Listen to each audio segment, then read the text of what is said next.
Does Mr. Gohmert seek recognition? To strike the last word. Gentleman is recognized. Thank you. I was struck by a friend from Tennessee's words that basically we can pass this bill or we can provide thoughts and prayers. John Adams said, this Constitution was intended for a moral and religious people. It is wholly inadequate for the government of any other.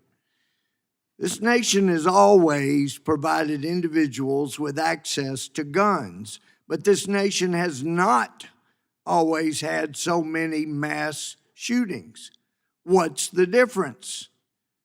Well, I would submit that when you go back to the 60s and the movement to teach children in school that there is no moral right or wrong, there is no right or wrong. It's just what you feel, what you concoct in your own young head without guidance from a responsible adult. That's what is right. Whatever you think, don't tell a child no.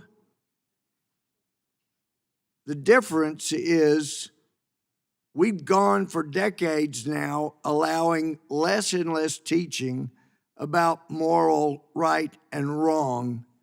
There's a great deal of confusion. This nation does have a choice. Because just as John Adams said, if we're not going to go back to teaching that there is moral right and wrong, then we will need to get rid of the Second Amendment, not this mamby-pamby cutting off the Second Amendment around the edges, but you'll just have to eliminate it because nobody understands that it's not a good idea to shoot people just because you feel bad or you think it might feel good, so just do it. The choice is getting back to teaching a moral right and wrong, or we can continue to mock Americans who pray before they act and seek God's guidance. Some pray for wisdom. I've been praying for wisdom since I was 6. I believe the Hebrew Bible that says God will grant wisdom as you ask. The problem is he doesn't say when, so it's obviously more than 50 years after you start asking sometimes before it's granted. But there is wisdom in seeking wisdom before acting. That Hebrew Bible I believe in says the wisest man that ever lived was made wise because he asked for wisdom. Perhaps there's wisdom in not mocking those who believe in prayer, mocking, belittling, stirring up sentiment against those who believe in and seek the wisdom and assistance of God could someday even lead to shutting down churches in a time of national emergency.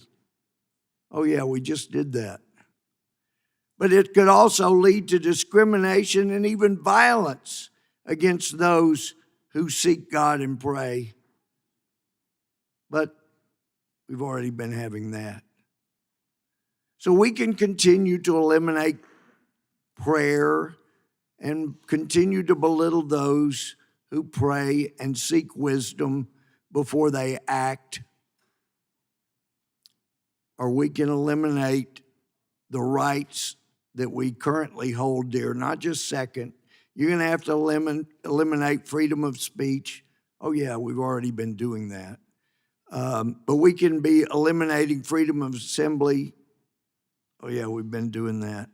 Okay, well, we can continue to eliminate the rights the Constitution has given us, or we can get back to having parents care more about what's taught in school and making sure children in school are taught there is a moral right and wrong and not moral relevance or equivalence of whatever suits the young mind that we're supposed to be training. This is a critical issue that goes to the heart of this very country's existence. Let's get wisdom before we start striking down our rights. I yield back. The gentleman yields back. For what purpose does Mr. Raskin seek recognition? I move to strike the last word, Mr. President.